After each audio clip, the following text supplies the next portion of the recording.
get to the money. Gotta get to the money.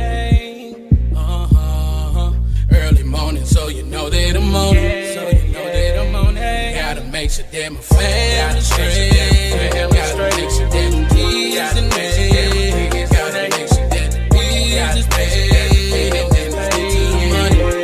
Get to the money. Early morning, so you know that I'm on it.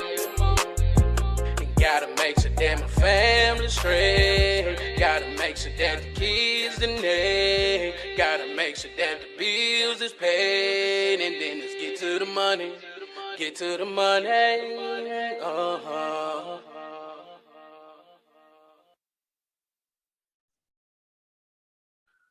Welcome to another episode of Drinking After Dark, a podcast where we discuss random topics while having a few drinks.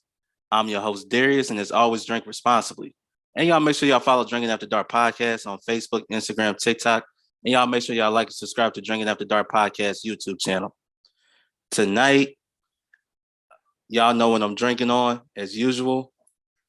I'm drinking on my Crown Royal Vanilla, and I'm also mixing that with Dr. Pepper Cream Soda. And tonight's episode is brought to you by Joe Shakinab and Shakinab.com. Go visit Shakinab.com for services, monthly updates, and contact information. Once again, visit Shakinab.com, promoting leadership and scholarship. I hope everybody had a great weekend. I'm going to talk about what happened this past weekend. Mostly it's dealing with sports, so we're going to get right into it. For y'all don't know, I'm a Tennessee native, out of Tennessee. Clarksville, Tennessee is my hometown. And this past weekend, to us, I felt like it was the biggest game of the day. Alabama versus Tennessee. At the time, Tennessee was 6. Bama was, I think, 2 or 3. Doesn't matter. It was Alabama versus Tennessee. If you didn't see the game, you missed an amazing game. It was a shootout. Came down to the end. Tennessee won 52-49. Of course, they took down the goalpost, and now Tennessee doing some type of crowdfunding, GoFundMe, whatever, to replace it. Whatever. I mean, all the money they make, they should just easily just bought one. But I just want to give you my reaction to this particular game. So I'm not going to sit here and lie. Tennessee, even though they're in the SEC, just like Alabama, Tennessee is in the Western division of the SEC. They're in the West, Alabama's in the East. So, you got Georgia, Tennessee, you got two teams, same division in the conference, top 3 spots now, with Georgia being 1, Tennessee number 3. My reaction to the game is this. I was not shocked that Tennessee won. I was not shocked because when you kind of have that feeling, right? This Alabama team is Alabama, but it don't feel like that type of Alabama team that's like going to go all the way undefeated. They were going to lose at some point because they haven't really truly been impressive this year. I mean, their schedule was tough. I mean, they played tough opponents, but when it came to Tennessee, they were all week. If you're from the state of Tennessee like I am, you knew all week. This is the game everybody's been talking about. And the way the game started out, Tennessee got the ball first. On their first drive, scored a touchdown. First drive, scored a touchdown. Now, of course, when you play in Alabama, you're going to have to you're excited. You're at home. You're excited. You're playing against Alabama. But when you score first, they still got a team over there. So Tennessee came out blazing. And I'm going to talk about the quarterback too, Hooker. So I'm going to talk about him too. But Alabama came right back. Their first drive, scored a touchdown, 7-all. Next thing you know, Tennessee took off on Alabama. The score after the first quarter was 21-7, Tennessee. 21. You got to think this is against Alabama, which their whole brand of football is based on defense and their running game. Technically, that's how it is. And their quarterback, the quarterback Bryce, he's talented. Y'all know he's going to be playing on Sundays.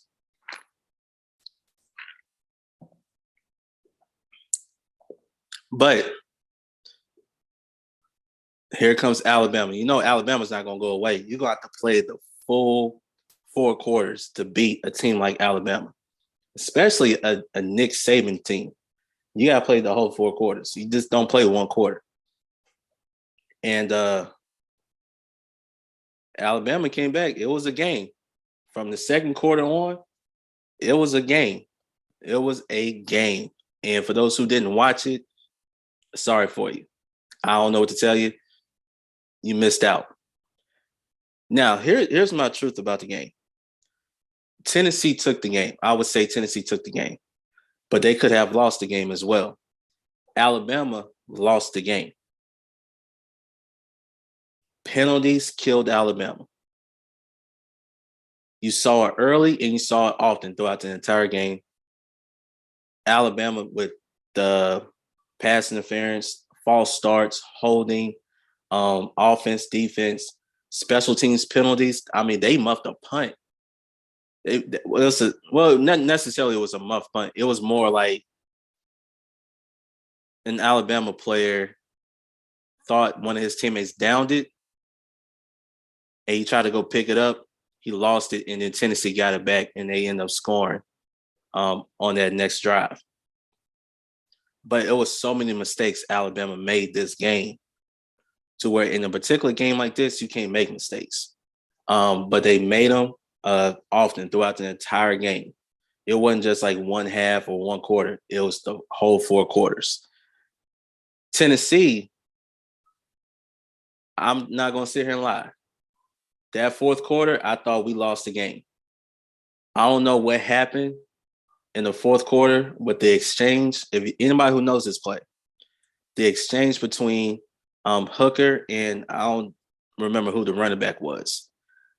The running back, Hooker, who's the quarterback, you know how they do the RPOs, man, stuff like that.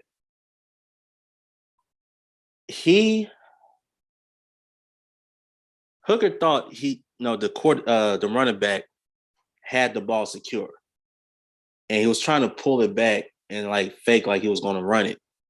What happened was, it was just the exchange wasn't there. They weren't clicking that play.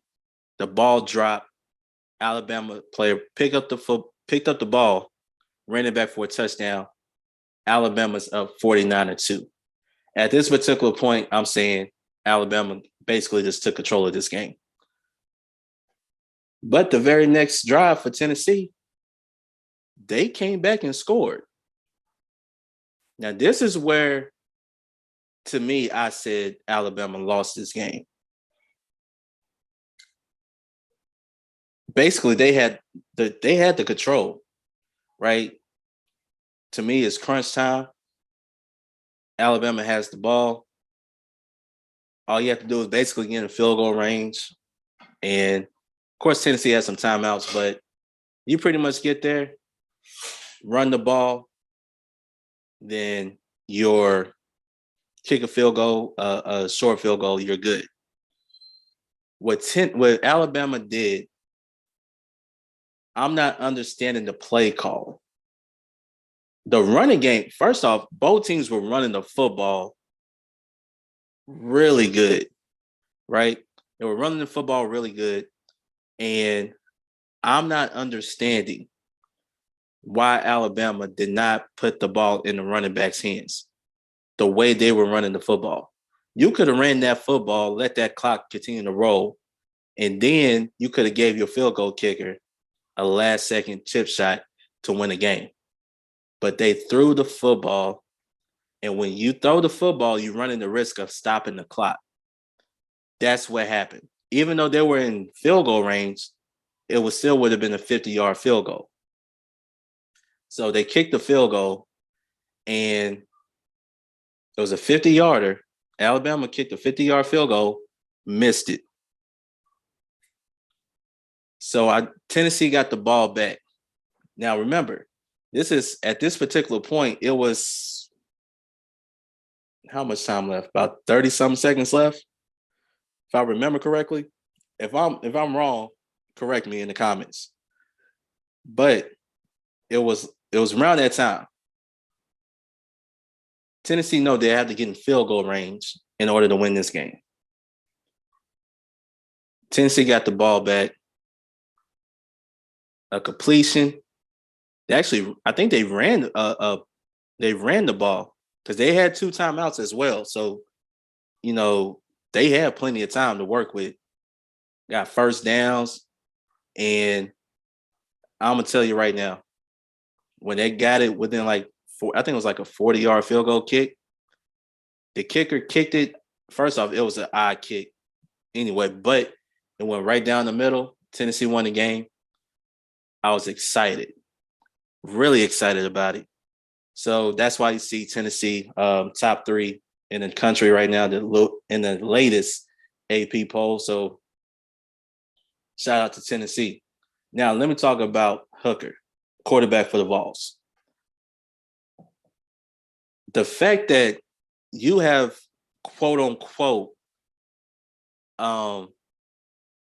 college football analysts and experts that don't have this guy, to me, should be at the top of the Heisman list. To me, it is like, why you don't have this guy at the top of the list? I have not seen not one quarterback this season who is doing what he's doing.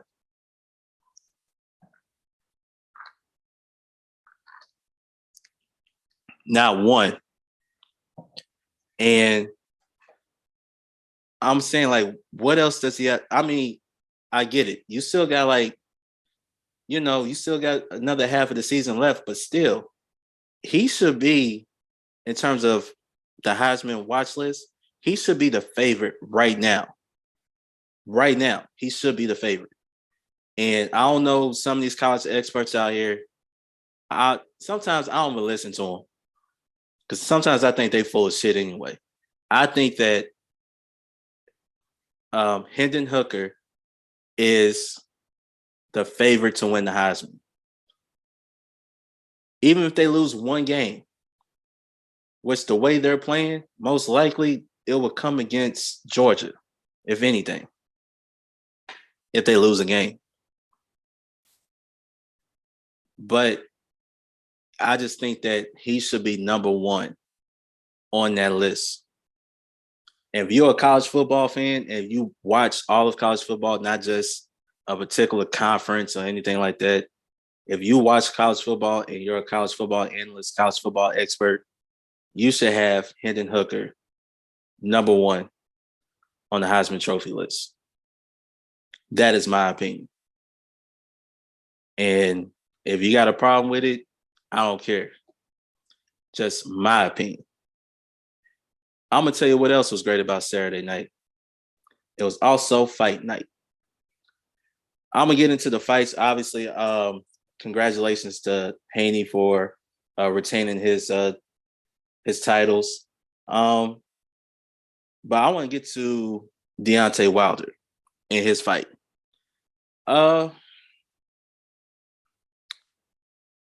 It wasn't much of a fight.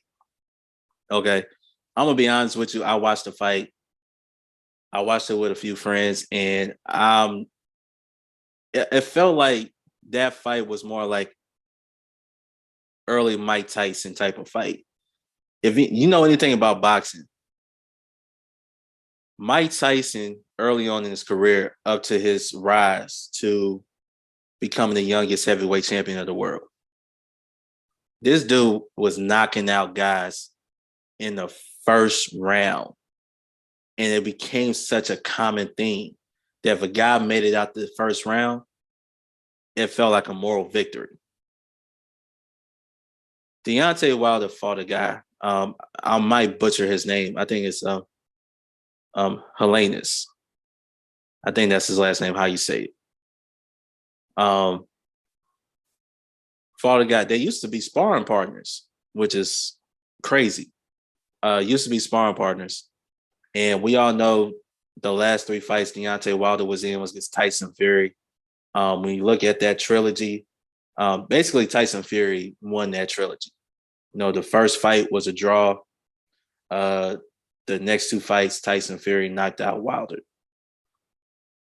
So this fight meant everything to Wilder. You know, to get him back on track, to get his confidence back, everything. That fight didn't make it out the first round. Deontay Wilder landed 3 total punches. The third punch he landed knocked out his opponent. Knocked out his opponent, and I was like, well, that's it. He ain't getting up because he wasn't moving. He was down there, and he didn't move. And, hey, you know, it was a showing that Deontay needed to say, I still have this in me. Now, who should he fight next? We don't know. Will he ever fight Fury again? Probably not. That really depends on Fury, right? We all know he got a fight coming up in a couple of months, so you know we'll see about that. But I would personally like them to see a fight Ruiz, or I can even say Anthony Joshua, because I think that's a money making fight. I think both guys need this fight. So to me, that fight would make sense from a public perception standpoint and a financial standpoint. You know, and we wanted that fight a couple of years ago when these two guys were pretty much like at the top of the heavyweight chain. But again, that's one thing about boxing. I'm gonna say this. This is what I don't like about boxing. We never get the fights that we want. We never do. Regardless of what division it's in, we never get the best fighters in that division to go head to head when they're supposed to go head to head. I don't understand it. See, the problem is there's too many people involved in boxing. You got too many people out here protecting the careers of these boxers. Back then, you couldn't run from a fight. Now you got these guys making all these excuses like, I want the most money, I'm this, I'm that. Who cares? Get in the fight. At some point, it has to be about pride. That's why I respect Deontay Wilder facing Tyson Fury 3 times. That was pride. I thoroughly enjoyed it because you could tell he gave everything he had to that. You could tell. I respect that. That's why I'm a Deontay Wilder fan. Some of these guys, man, listen. You could realistically, you control your destiny. If you want to fight this guy, you want to prove to everybody that you're better than this guy, get in the ring and prove it. Don't run from it. Listen, all the financial stuff, I could settle this right now. We're going to split it up 50-50. If you win by decision, you know, whether it's unanimous or split, we can make it, you know, 55-45. Win by knockout, 60-40. Make that happen. That's the way I see it. So, and that's why pretty much MMA took off the way it did, because it was giving you the fights that you wanted. And besides, you know, when you're dealing with a promotion, you deal with that, you sign with that company. So whoever's in line, they basically say, no, that's the guy you have to fight next. That's the next person in line, right? And you're going to get great fights because of it. That's why UFC rose to prominence, because you got the great fights. You got the fights that people wanted to see. So with that being said, Deontay Wilder, man, that was a great showing. We all know your next match is going to be a little bit tougher and stuff like that. But to see you back in the ring, back getting your confidence back, it's really amazing. When it comes to other boxers, I'm gonna call them out. Bud Crawford, Errol Spence, y'all gotta make this fight happen. I don't care what y'all gotta do to make this fight happen. The fans deserve to see this fight. Put it on paper. Sign y'all names on the dotted line. Don't do all this talking about, oh, we have some type of an agreement. No, it's not an agreement until it's signed. Sign your name on that dotted line, set a date, let the fans see who's the best. Let's not have it to where it was a Floyd Mayweather and Manny Pacquiao situation when that fight happened 5-6 years too late. That's all I'm saying. So it was a great night, fight-wise. I enjoyed myself. I know a lot of people who've seen some of the fights, even if you watch the Haney fight, Haney, he's up there. He's going up there. He's going to the top. So there's a lot of guys out there. Shakur Stevenson's another guy I'm really interested in seeing his progression as he move up in weight. So Tank Davis is another guy I enjoy watching. So boxing has stars. You just got to get these stars to collide with one another and put up great fights. That's all I got to say about that. Before we continue on, just want to quick announcements.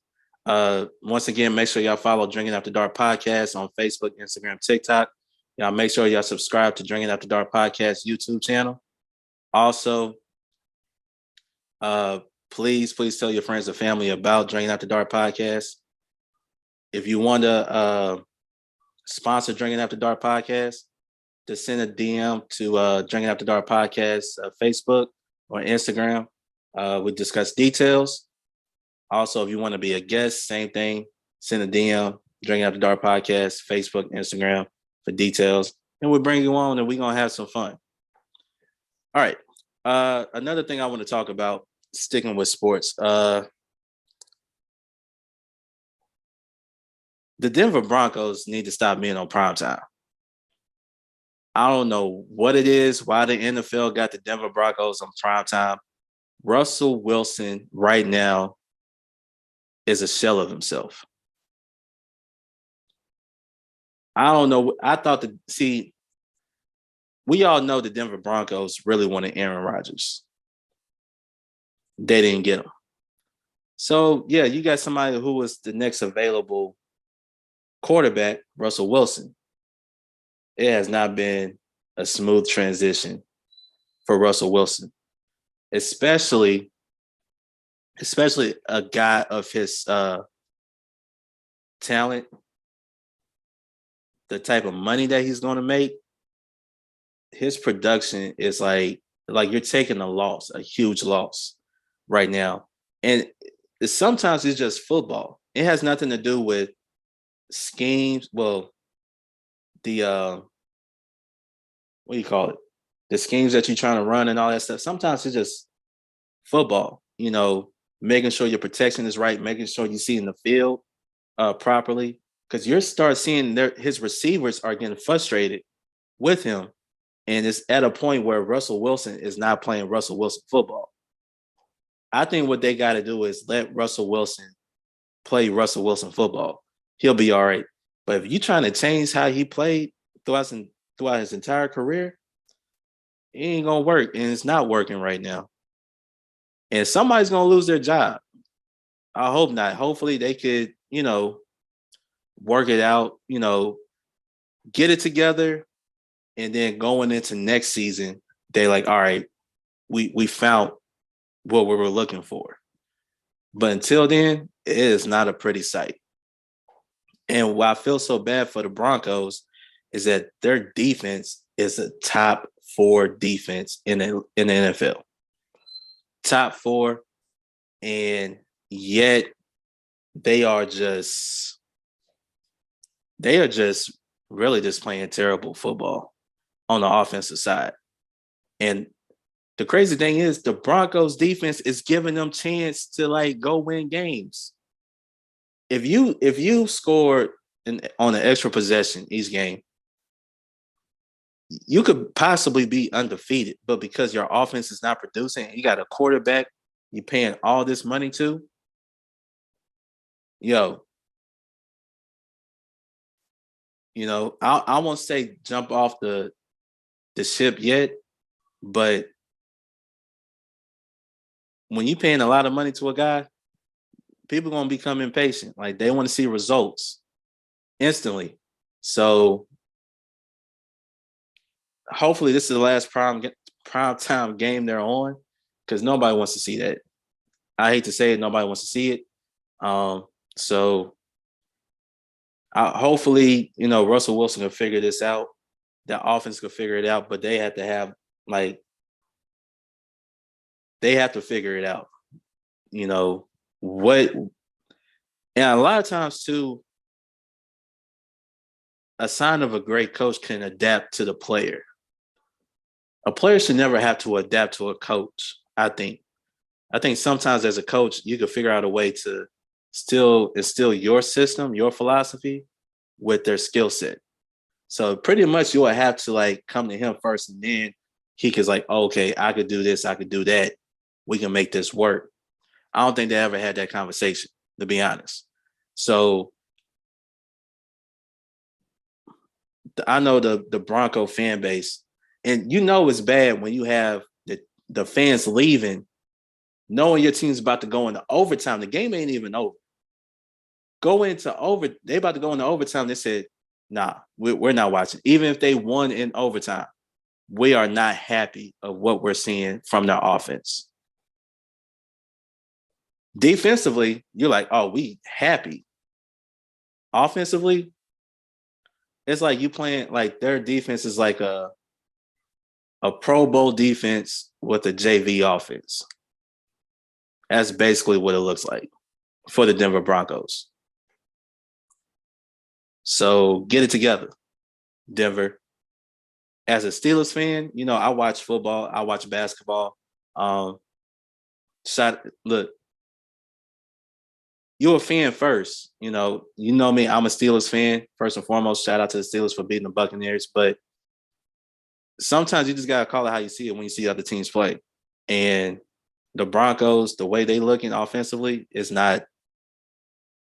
You will understand if they had a rookie quarterback or a second-year quarterback. You got a guy who's a Super Bowl winning quarterback, right? Multiple Pro Bowls, a guy that people believe that he was a leader of, leader in the locker room and everything like that. He will say all the right things. I would like to see Russell Wilson get mad. Get mad. I know he's soft-spoken. He's like, say all the right. I would like to see him get mad. Maybe that's the Russell Wilson the Broncos need in order to move forward. All right. So the last thing I'm going to talk about, basically, it's really what I'm about to talk about is what I'm drinking on. So pretty much most of the episodes I've done, I'm drinking Crown Royal Vanilla, and I mix that with Dr. Pepper cream soda. All right. It's my drink of choice. This is what I drink. It's my go-to drink now. The reason I drink this combination is because I like it. A lot of people that have what they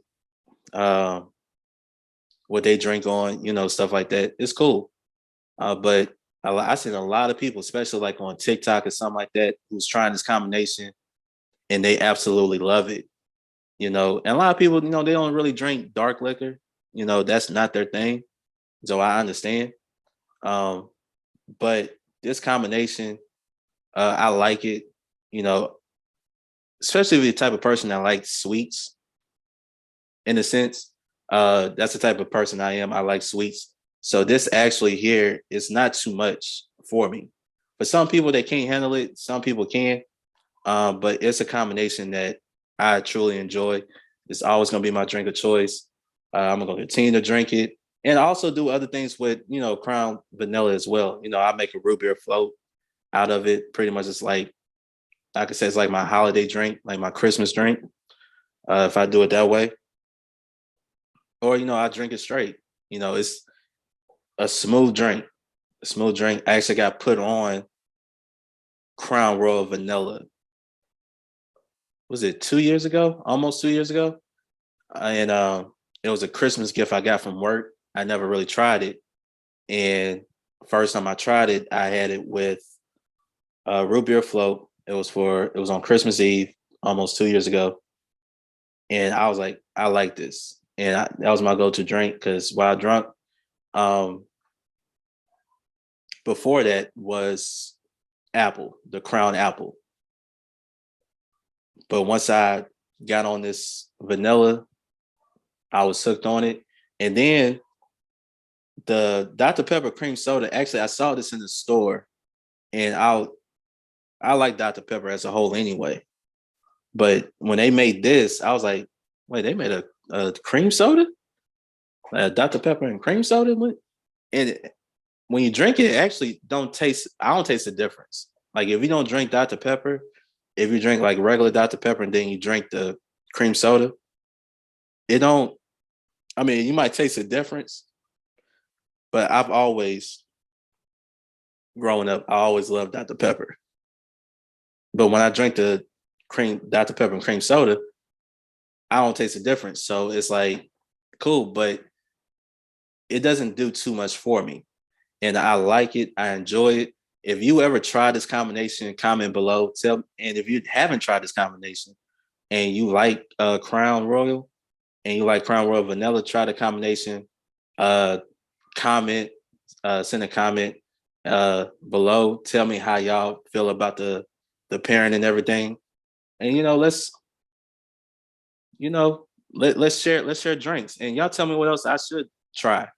I would try it on the platform. Give y'all my honest feedback. So, we'll just go from there. All right. Well, we're coming to the end of the episode. Before I get out of here, I just want to say thanks for everybody supporting the platform. Once again, follow Drinking After Dark podcast on Facebook, Instagram, TikTok, and please make sure y'all like and subscribe to Drinking After Dark podcast YouTube channel. Also, man, if you want to sponsor, send a DM to Drinking After Dark podcast Facebook or Instagram. Or if you want to be a guest, do the same thing. Send a DM to Drinking After Dark podcast on Facebook and Instagram. Also, too, man, y'all make sure y'all love each other, y'all respect each other, and be sure to drink responsibly. Until next time, this is Darius from Drinking After Dark podcast, and I'm out. Peace. Gotta get to the money. Gotta get to the money. Early morning, so you know that I'm on it. Gotta make sure that my family straight. Gotta make sure that the kids and me. Gotta make sure that the bills is paid. And then let's get to the money. Get to the money. Early morning, so you know that I'm on it. And gotta make sure that my family straight. Gotta make sure that the kids and they. Gotta make sure that the bills is paid. And then let's get to the money. Get to the money.